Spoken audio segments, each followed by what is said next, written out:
I just couldn't continue to wait. And I knew that the older he got, the more difficult. But I also knew that he just needed someone that understood his needs and he would be able to flourish. And now he's 13 and I've been proven right. Ever feel like you suck at this job? Motherhood, I mean. Have too much anxiety and not enough patience? Too much yelling, not enough play? There's no manual, no village, and no guarantees. The stakes are high. We want so badly to get it right. But this is survival mode. We're just trying to make it to bedtime. So if you're full of mom guilt, your temper scares you, you feel like you're screwing everything up, and you're afraid to admit any of those things out loud, this podcast is for you. This is Failing Motherhood. I'm Danielle Bettman, and each week we'll chat with a mom ready to be real, sharing her insecurities, her fears, her failures, and her wins. We do not have it all figured out. That's not the goal. The goal is to remind you, you are the mom your kids need. They need what you have, you are good enough, and you're not alone. I hope you pop in earbuds, somehow sneak away, and get ready to hear some hope from the trenches. You belong here, friend. We're so glad you're here.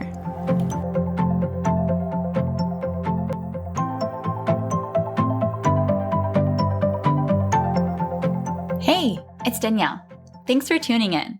You are not going to regret the time that you devote to this episode today. Have you told a friend about failing motherhood? Friends don't let friends miss out.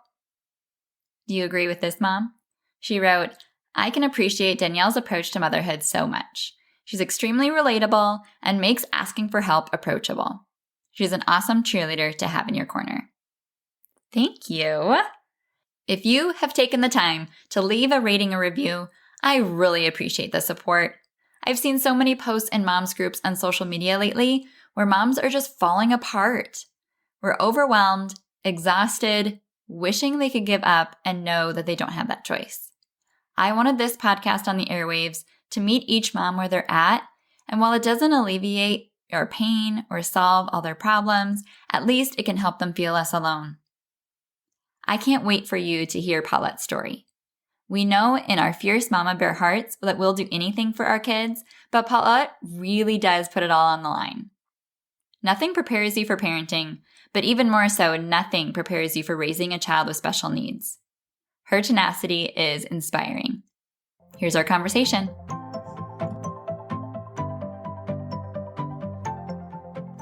Welcome to Failing Motherhood. My name is Danielle Bettman, and on today's episode, I'm joined by Paulette. Paulette Pinero is a Puerto Rican mother of two, a leadership coach, a podcaster, and owner of Lead Media, a management and strategy consulting company that works with emerging leaders and organizations to develop diverse, equitable, and inclusive challenge strategies. Welcome, Paulette. Thanks for joining us. Thank you. Excited to be here. Yay! So have you ever felt like you were failing motherhood? Every day? Yes. But sometimes a little bit more than that. Welcome to the club. Yes. Thank you. You're my people. I'm your people too. You belong here. Yeah, I do. And I'm learning that it's okay. It's okay. Yes, that is exactly what this podcast is all about. We are owning it, and we're going to make it through. Our kids are going to survive, and we're going to survive, hopefully. Yes. So I know that you have faced a lot of adversity in your story, so I can't wait to hear more about it. But kind of take us back, set the scene. Who were you before becoming a mom? Yeah, so I had just started college. I don't know why I decided to get married at 19. I was raised by very Catholic grandparents, but I've always been the rebel. And, you know, my grandma was like, why don't you get married with that boyfriend of yours that we know that he, you know, goes into your dorm and we'll pay for it. And I was like, you know what? You can get divorced at any time. So I did. I got married at 19 and had my son Alex when I was 20. And, you know, when I talk about motherhood, I always talk about, my family was like, oh my God, what are you doing? You're so young. Like, maybe you shouldn't have gotten married. You see stories, you hear from other people, you hear about motherhood, but what no one prepares you for, even at a young age, is to have a child with disabilities. And my son, I had problems throughout the whole pregnancy. He was born at 32 weeks. Oh, wow. I was able to take him home, and a couple of days after, we were back, and he had pneumonia. And we were in and out of the hospital for his first year. We spent Christmas, New Year's. We celebrate Three Kings Day in Puerto Rico. We were there for that. I was there after for my birthday. And when it was time for him to kind of be showing some development and hitting his milestones, he was not there. He had hearing loss, and no one ever prepared me for that. They have prepared me for like how to breastfeed, and I went to classes, and even giving birth, which was 28 hours of pushing a coconut, like my mom said. It's just like pushing a coconut. But no one, like you do. like you do all the time. But no one ever prepared me to have a child with special needs. And I had to give up, I was in school that my son's dad, my husband at the time, we were very young. He was the same age. I was able to manage it, and he wasn't. He was just unable to manage the constant hospitalizations, doctors, just even getting him to a preschool was hard because he wouldn't speak. He wouldn't allow other children to touch him. Being able to like, hey, you need to pick up Alex because he's crying and we don't know what to do, and be able to leave your job to resolve that. Like, there's nothing that can prepare you for that. And I had never had that experience in my family, nor was even something that my family would speak about. And, becoming a mom immediately had me feeling like I was failing at motherhood because of that. Well, yeah, motherhood alone, even if you're like 35 with a typically developing baby, it's hard enough as it is because we expect to know what we're doing, and then you don't. Shock, surprise. But I can't even imagine being so young and taking on the responsibility of such a burden of like weight of responsibility, not that your child's a burden, but that you just have such a sense of, I need to do everything I can to get this child the help they need. What did that feel like for you? And I just felt, I remember from the ages, from when Alexander was 2.5 until 3.5, I cried every day. I would put him to bed and I would cry because he wouldn't speak. So I didn't know if he was hungry, if he was, if he needed water. Like, I just didn't know. And it was just me and Alex. No one could take care of him. No one can babysit other than, he would stay with my mom, and he will only eat French fries with my mom. And my mom would just like go to McDonald's, get French fries, and just be like, hey, Alex, here you go. He would start screaming because he couldn't speak. If whatever he was feeling, he would just scream. He would hit himself. And I cried every single day. I would work full time. I was a program coordinator at a university, then pick him up from daycare, then drive 40 minutes to leave him with my mom. And then I was able to enroll in a very small campus right next to her home and take classes until 9:30, and then go back and then drive back and be home. And I wasn't even able to finish my degree at that time because then it just got more severe. As when you're 2 and 3, preschool is able to manage that behavior. But when you're a 4-year-old, a 5-year-old, the school setting is not prepared for that. And I had to go and work full time in the evenings and then just be on call at home while he was at school. Oh, wow. Because And his body got bigger, so that meant that he was more out of control than for the teachers. And then the teachers, like, it's one thing to see a 2-year-old, 3-year-old crying because someone touched them, is they don't feel as comfortable if that happens with a 4 or 5-year-old. And then I paid for private school to try to get services and get a better opportunity for him through private school, and it still didn't work. I remember that I went to his first parent-teacher meeting, and his teacher said, you have high hopes for Alex, and you need to understand that children with his degree of autism will not be able to achieve that. And it broke my heart, and I also wanted to kill that teacher. Yeah, that's devastating to have someone say that to you. Yeah, and my husband and I ended up with someone who I known since I was 11. We kind of like reconnected on Facebook through, like, he posted a lyric of a song that I liked. I was still in my emo phase. I'm like 23. Like 23. And he was living in Massachusetts and I was still in Puerto Rico, and we were kind of like dating, socially distant. Very socially distant.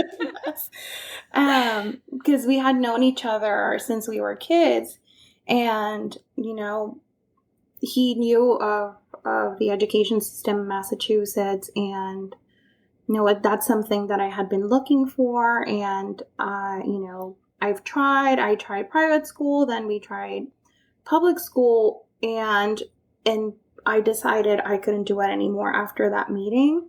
So I left my job. We sold everything that we had, and all 4 of us went into a 1-bedroom apartment in a family member's home in Boston. And it was, at that time, it was me, him, our not even 1-year-old daughter, and then Alex. And it was not easy. No. It was not 1 bedroom? Yeah, it was not easy, but I just couldn't continue to wait. And I knew that the older he got, the more difficult. But I also knew that he just needed someone that understood his needs, and he would be able to flourish. And now he's 13, and I've been proven right. Yes! Yes. Look at you. That is a fierce mama bear.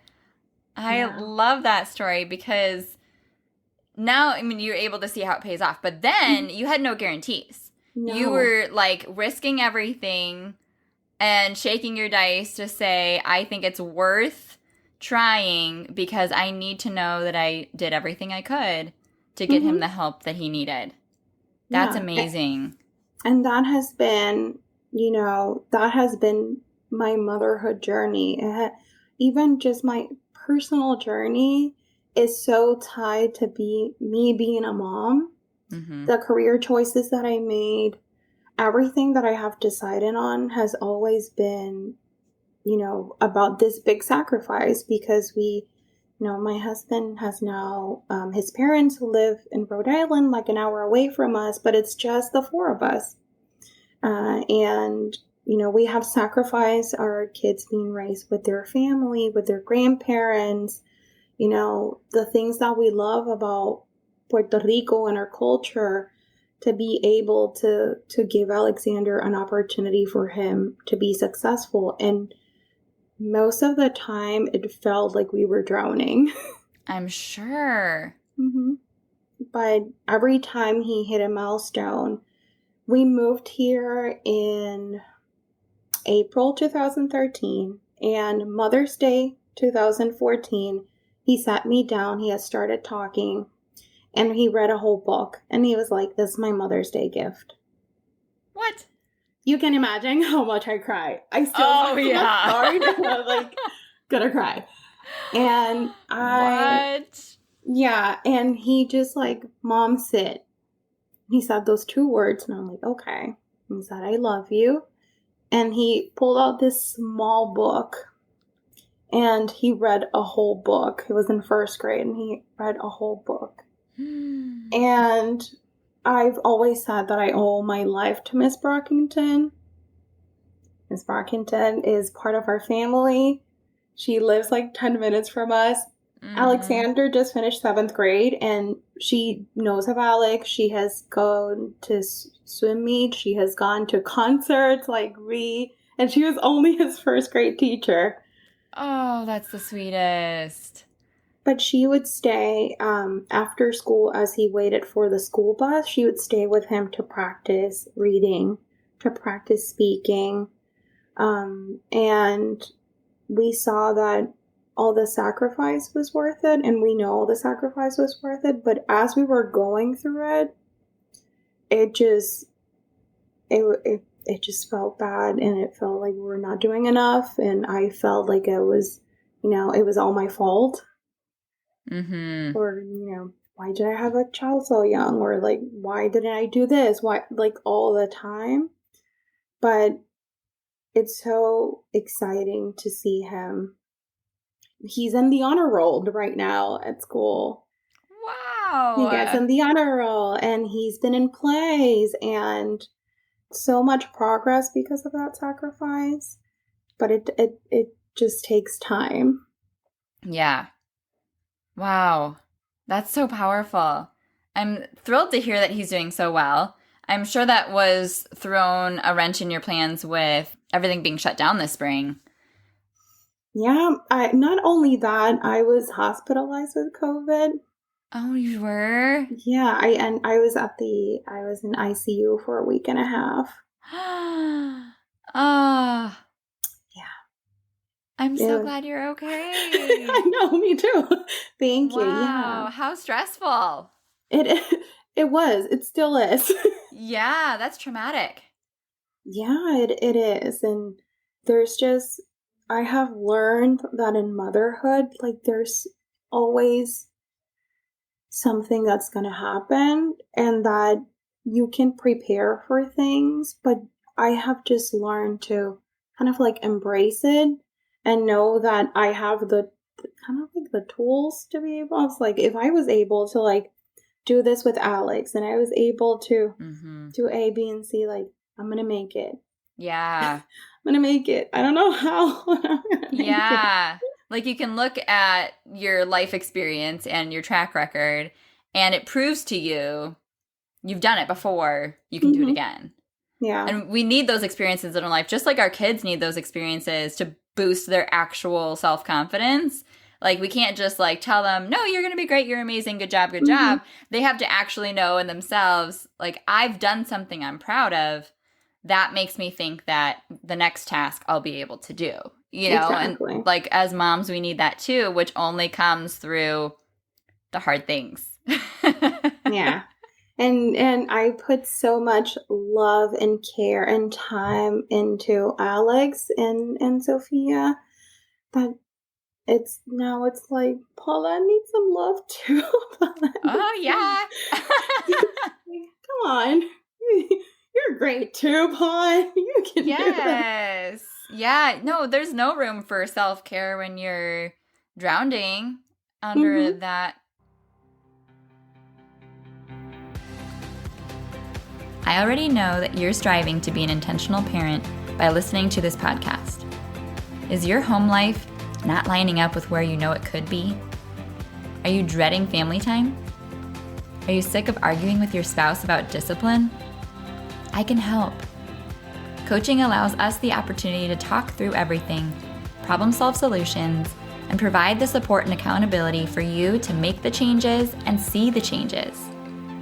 Go to parentingwholeheartedly.com/coaching to learn more and schedule a free call today.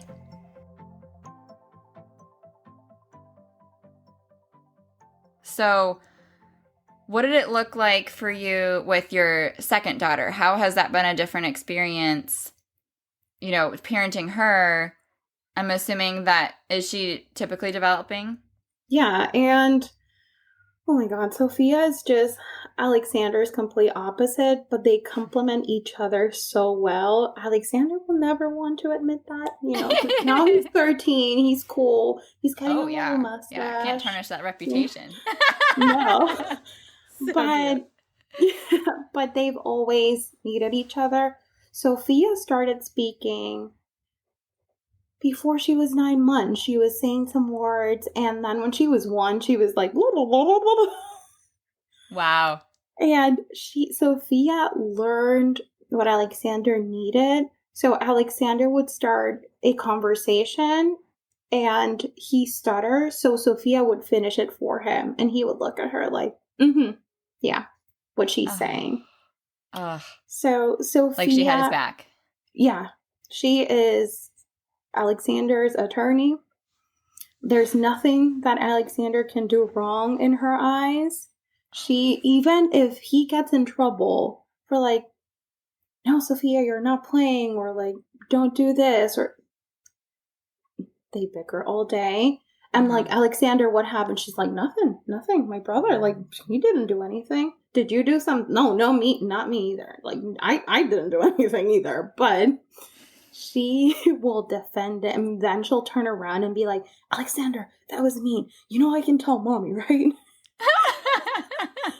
But she developed not only for himself, but to be able to help him in everything that he needed. He was bullied once, and kids were making a lot of insensitive comments. I had one of his friends, his dear friends, made a comment of like, well, Alex, you won't get deported because you're white passing, but your mom isn't. So get ready to say goodbye. Yeah. Conversations 4th graders apparently have. Yep. Oh gosh. I know. And, he came crying and he wasn't able to articulate because, self-regulation and emotional discussions are still difficult for him. He has ADHD, but he also has autism. And and when he told us and Sophia heard, Sophia was like, so tomorrow I'm going to your school. I'm going to tell this person, and I'm like, you're in kindergarten.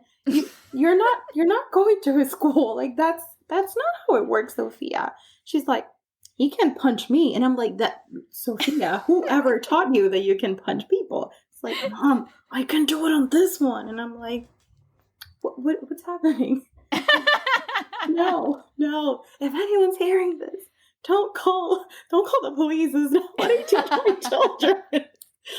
She was like, who's gonna punch a kindergartner? Like, I'm super cute. You can't punch me back. I love her. I'm like, Sophia, we'll have this conversation after we're done with your brother. Yeah. Can you let me handle one problem at a time? And my husband was like, what is happening? No. So she has been... What a big heart. Yeah. But then I have, Alexander is quiet and an introvert, and then Sophia just fills the room all the time, and she's so amazing, and they're both so cool. I love my kids and they're so cool, but I have a passion for Frozen too. I will watch it whenever I have the chance. And Sophia won't watch it again because, like, Mom, come on. How many times can we watch Frozen 2? You're saying you're watching it with me? And that's a lie. I don't want to watch it again. And she'll leave. And then Alexander will come like, I don't like it, but I'll watch it with you. Aww. So they're complete opposites, but they complement each other well. Oh, your kids are the best. They're so cool. They're really cool. I have a lot of fun with them. Yeah. Did you ever feel like you were feeling like pulled? Because I know every parent feels like they want to be able to balance their attention between multiple kids, you know, to make sure that they're all getting quality time. But if you have one child that has extra needs, then do you feel like you weren't able to give, you know, Sophia as much attention at some points, or how did you try to balance that? Yeah, I think, it's very easy to me to tell my story as Alexander's mom because it's one that I'm proud of. Mm-hmm. But with Sophia, it's different. I remember that I got a call last year when she was in first grade, and almost at the end of first grade, and I got a call from her teacher saying, Sophia's not doing well in math. I think it's time for us to talk. And I was just like, what? No. And I went to that meeting with my husband, and I remember as she was talking about Sophia and how she was struggling, and I knew that she needed extra help with math with her homework, but I didn't know how much extra support the teacher was giving her in the classroom just for her to be able to do her homework at home. And that sometimes her teacher wasn't even sending her math homework, so she didn't struggle outside of the classroom. And as we were talking, I just started crying, and I felt like that is one of those big moments where I was like, what have I done? I've paid so much attention, and I have given my life for Alex and all these sacrifices, and I am failing Sophia, and I just could not stop. I felt like I was failing. I was like, this is it. Like, it doesn't matter everything that you have done. You have officially failed your daughter. What type of person are you? And and I went back and talked to her, and she was having a really hard time because my mom and my stepdad had divorced. And, now she was having trouble at math, and it was clear, like, she knew that she was having trouble at math, and that now there's another teacher that's going to help me. And we went to the movies, and she had a full-blown panic attack at the movie theater. Oh, no.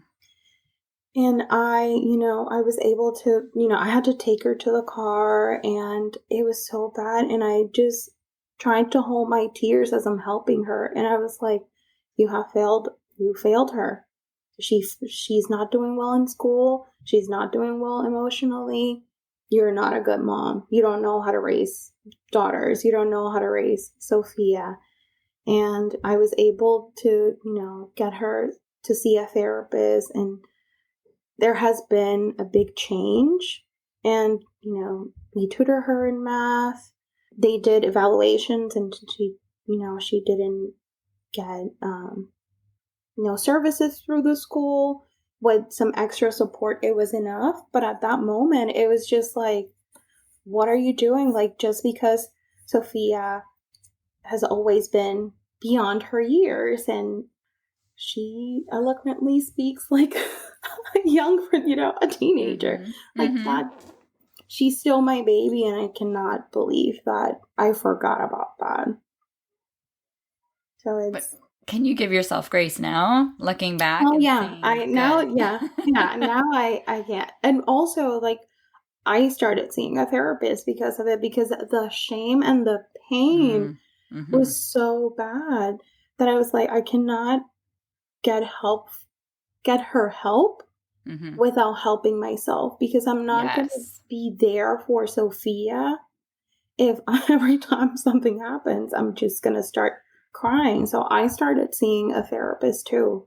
And it really brought us stronger, because it wasn't just her managing her emotions as a child. It was like, oh, adults go through this too.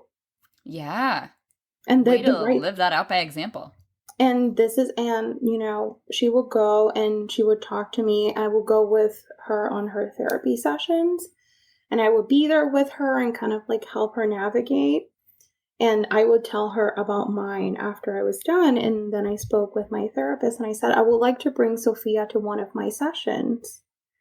And I was able to bring her with me and kind of talk through it together about what had happened and how I was feeling. I told her, I feel like a bad mom and I'm sorry. And she was like, no, mommy, don't worry. You did what you needed to do. And it really brought us closer. But wow. I had been so focused on it. It was just a lot. I felt a lot of shame. Like, that's a reality. I'm going to be very honest. I just felt so much shame because, like I said, Alexander's story, it's easy to tell because I was able to control it. But that story with Sophia, it just felt like it was out of control all the time. Yeah. So that helplessness took over of like, you couldn't prevent it. You couldn't do anything about it. You felt like it was your fault. All of that piled on. What work did you do through therapy that really kind of brought light to either where that was coming from or like what you could do differently to, help give yourself more grace and see that you're doing the best you can? One of the things that I learned through therapy, my husband will say when he told me this before, is that Alexander had hit, Alexander was doing so much better, but I was I was a helicopter mom. If I could go into the classroom with him, I would have. Understandably. Yeah. If he needed anything, I was like, I'll do it. And no, he was 10. He was 11. He was in Scouts. And I will go to the Scout meeting and sit where the kids sat.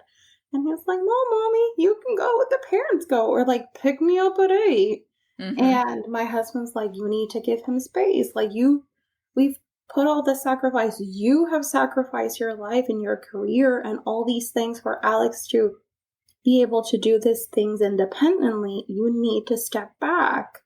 That was very hard. And that was something that I worked through the therapist because I was so scared. I was like, but if I'm not there, then they'll go back or things won't work out. Or like, how am I going to fight for services? Like it had always felt like it was a constant struggle and fight that I didn't know how to enjoy it. I didn't know how to be excited about his progress because it was always scary.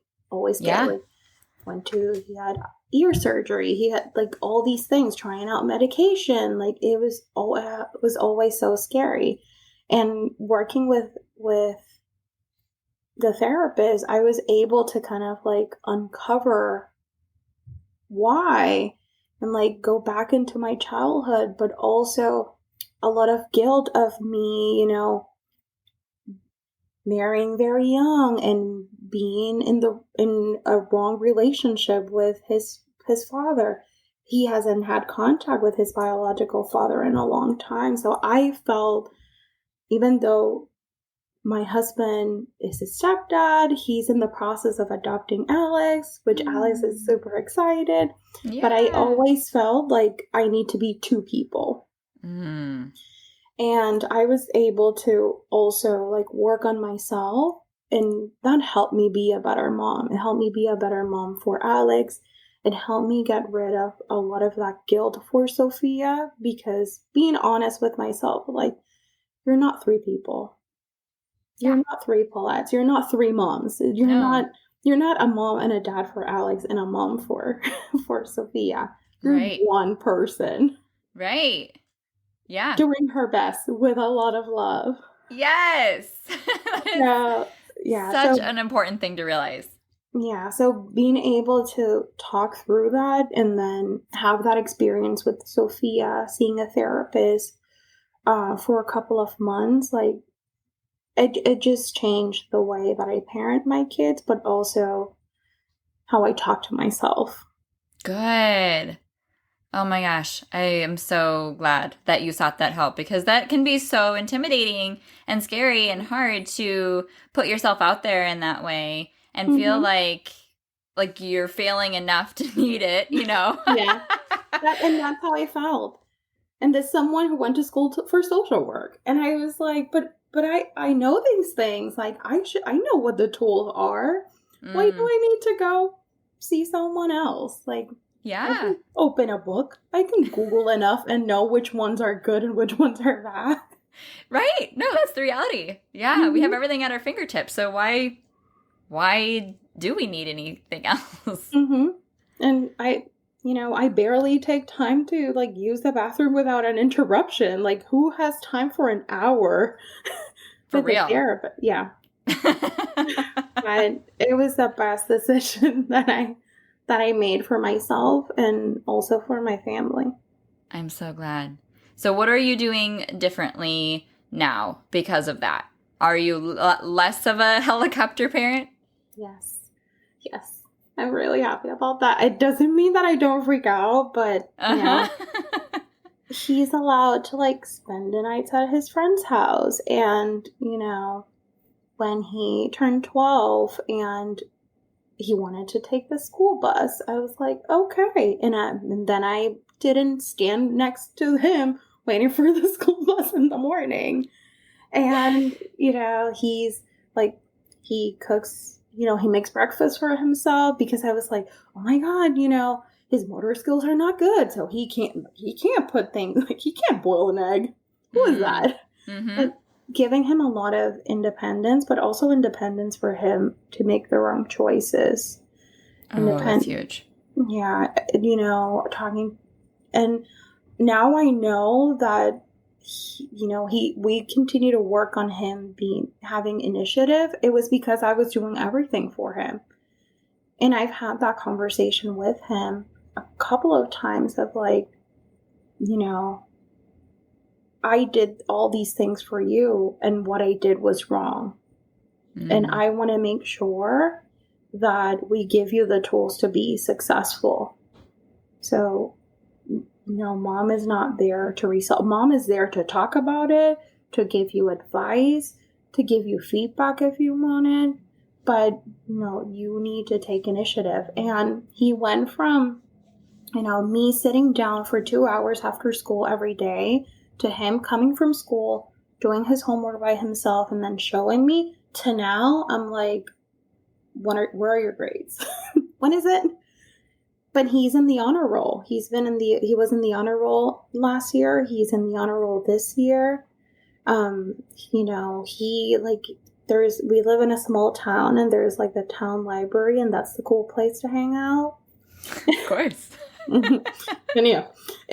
And he'll call me and say, hey, I'm going with my friend to the library. Can I walk to the library? And the first time is like, so it's a 2-minute walk. Yeah, he can be kidnapped. He can die. He can get lost. Of course he can. Yeah, at any point. Yeah. Yeah, anytime. And I was like, sure. Okay. And he told me during lunch break, and I was at the library working when he got there. And he's like, hi, Mom. No, let me know when we're leaving. And I was like, oh, so he's been cool with me being here? What? Yeah. Yeah. You're doing something right. Yeah. And then also changed me.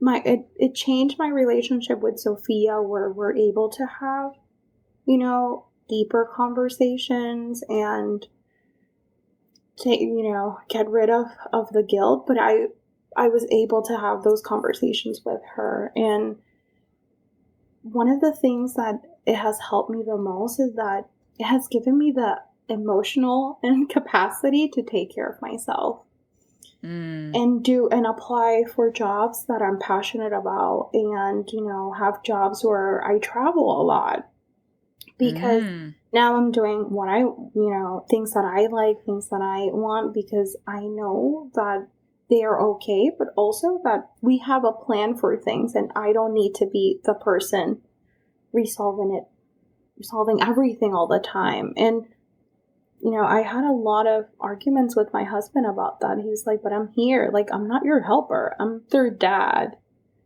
Yeah. And I would be like, no. Yeah, of course I know that. But I wasn't being authentic. I wasn't being honest. Yeah. So that's so hard. That's Mm-hmm. so hard for every mom to be able to relinquish that control, but Mm-hmm.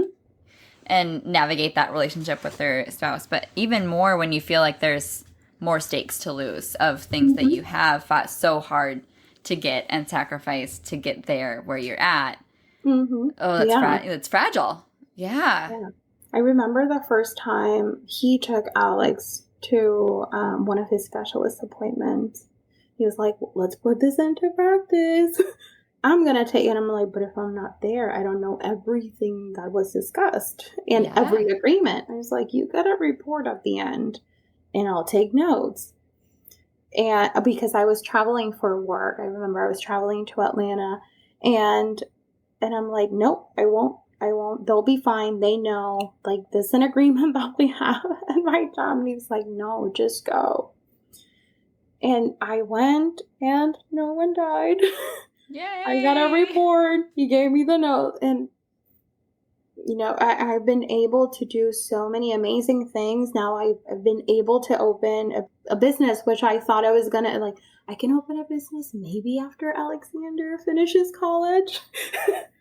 But I was able to do it because it not only changed the way that I perceive myself as a mom, but I'm a woman too, apparently. Yes, you are. Like, I can have things and do things. Yes.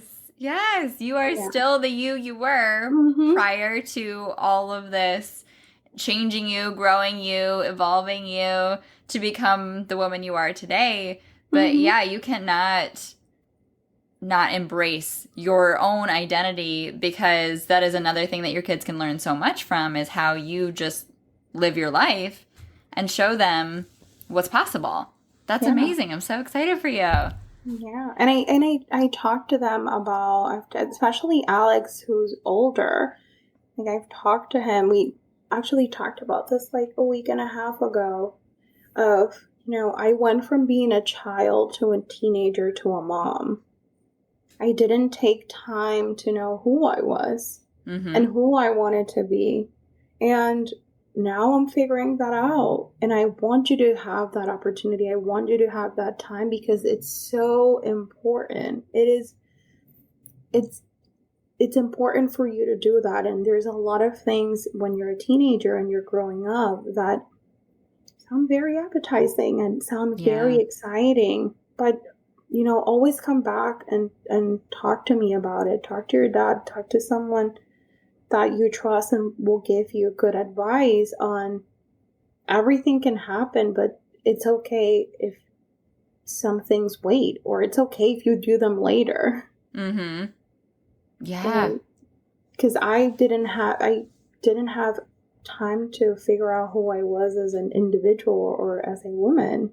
Like, I wanted to be a computer engineer when I graduated high school. That is not what I went to school for, and that is not what I do. And I'm very happy that I didn't do that. That worked out then. It did work out, but I just didn't have time to be able to figure out all those things. And I'm excited that I'm doing that. I have prioritized that. But I'm also, you know, sharing my story with my kids. So they know that there are different paths and different stories and that they can make good decisions for themselves. Yeah. You sound like such a good mom. Oh, thank you. Your kids are so lucky to have you. Thank you. I try. It's nice when other people say it. Yes.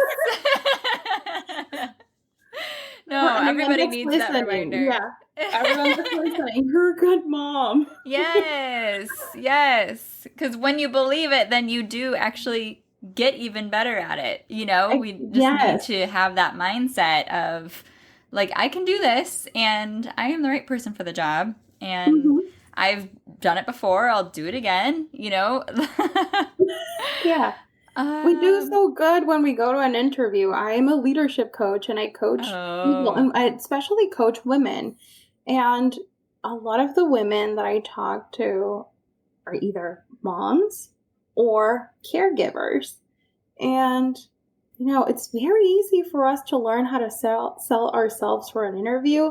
Like we'll go back and, in this previous job, I have this experience. These are my skill sets. And we connected to the job description so well. But we don't extend that to when we talk about motherhood to ourselves or to other people. That's so true. Yeah. Yes. Oh my gosh. That just made me think of like, if you had to write a motherhood resume of like all the things that you've done and proved yourself with in the past, of like all the struggles you've overcome and the things you've sacrificed and like the problems you've solved. Like if you had that all on paper, you'd be like, wow, I'm a badass. Yeah. Whoa. Yeah. Like we need that proof because exactly. Yeah. Like, those are all the skills that I have, the qualifications, the years of experience. Yes. Look at that. We know how to put a birthday party together in an hour. Right? And then, the cake fell. I can bake one. Cupcakes? Of course I can. I cannot. That's why the image on the podcast is a cupcake falling over. But... that's me. I can do other things well. I don't do it great, but I can do it. I can also get in the car and find the closest bakery and be like, there you go. Sure, $20. Just as valuable. Yes. Great. Yes. I can whip up a good science fair project, if you need to last minute or... Awesome. Hey, Alexander is trying to prepare for the 8th grade, and he does not want to do a volcano, so now I know who to call. Well, there you go, yes. Well, tell us more about what you do now. Yeah, so I had been dreaming of launching my business, and, I've shared of, my journey and all the work that I've been doing the last, 2 years on myself. But when I was at the hospital with COVID, I had to sign paperwork as they did not expect for me to leave the hospital. Wow. I had to sign paperwork. I had to, talk to the social worker and sign paperwork for my husband to take money over our accounts because I was not leaving that hospital. That was not the plan. And while I was there, I said, I am never... But if I leave this hospital, I'm never going to postpone my dreams. This is not happening. I need to live the same life that I want my children to live. I am someone else's daughter. I deserve all those amazing things that I want for my kids. And I said, if I leave, I'm just going to do this. Like, I'm going to do it. And I left. And I submitted my LLC paperwork, and I am a full-time business owner. So yes, girl. Yes, I'm very excited. I do leadership coaching. I focus on coaching women who are emerging leaders or who are leaders themselves. I'm so excited. I love it. I love doing this every day. It's just something that I love doing. So I created Lead Media. And I went to see a business coach, and he was like, why lead media? Why not lead consulting? Because I do business and nonprofit consulting. Mm-hmm. And I said, it's lead media because this is going to be a full media conglomerate. I know what I want. Nice. I'm going to publish. I'm going to podcasting. I'm going to have everything. So I'm going to start small with coaching. And consulting, but I know where this is going because I know what I want and I'm working on it. So, oh my gosh, that is so inspirational. I give it a big name to be able to do all of that. Yeah. Oh, that is badass! I am so proud of you. Yeah. So he was like, "Okay, that's nice, you and your dreams. Yeah, that's cute. That's cute. Yes. And I'll do it in Spanish and English. So more clients. Yeah. Twice the clients for sure. Yeah. Oh, that's awesome. So exciting. So I will link all of the things of where people can connect with you in the show notes and things. If moms are business owners, what is like your pitch? What can you do for them? Yeah, so what I specialize is in providing leadership solutions for companies and organizations who want to build diversity, equity, and inclusion initiatives, who want to diversify their pool of candidates for roles, and who are looking for help in managing remote teams. So COVID is the right time. If you have done something and it's not working, I'm here to help. 15 years of experience. And if you want to try doing remote work, I'm here to help. That is something that I'm passionate about. I love remote work. I have managed remote teams. So, I'm here to help. Awesome. Yay. Thank you for sharing all that. I'm so excited to watch you take off and explode this company into something really big. Clearly, you are meant to be here and be doing what you're doing. So that's super, super exciting. The last question that I ask every guest that comes on is, how are you the mom that your kids need? I am loving and caring, and I take care of myself first, so I'm able to take care of them.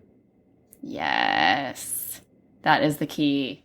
Mm-hmm. And I feel like you just spent like the last whole episode proving yourself to be the mom that your kids need. So yeah, mic drop on all of that. Well, thank you so much for your time and for joining us and for being so honest about the parts that are hard of your story, because it can be so inspirational to a mom that is still in the drowning phase to know that there is hope and there is light on the other side, and there is so much good that can come from those circumstances. So thank you so much. Yes, thank you. Thank you for this opportunity, and for all the moms hearing. It gets better. It just gets better, and just take care of yourself. It's as important as taking care of your kids. Wow, right? If you are parenting a child with special needs, I hope this episode fuels you to keep up all the hard work day in and day out. We see you and we're cheering you on. Always and of course, please remember, you are the mom that your kids need.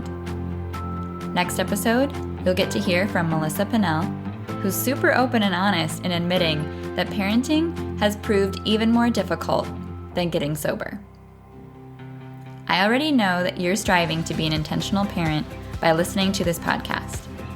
Is your home life not lining up with where you know it could be? Are you dreading family time? Are you sick of arguing with your spouse about discipline? I can help. Coaching allows us the opportunity to talk through everything, problem solve solutions, and provide the support and accountability for you to make the changes and see the changes. Go to parentingwholeheartedly.com/coaching to learn more and schedule a free call today. Thanks for coming on this journey with me. I believe in you, and I'm cheering you on.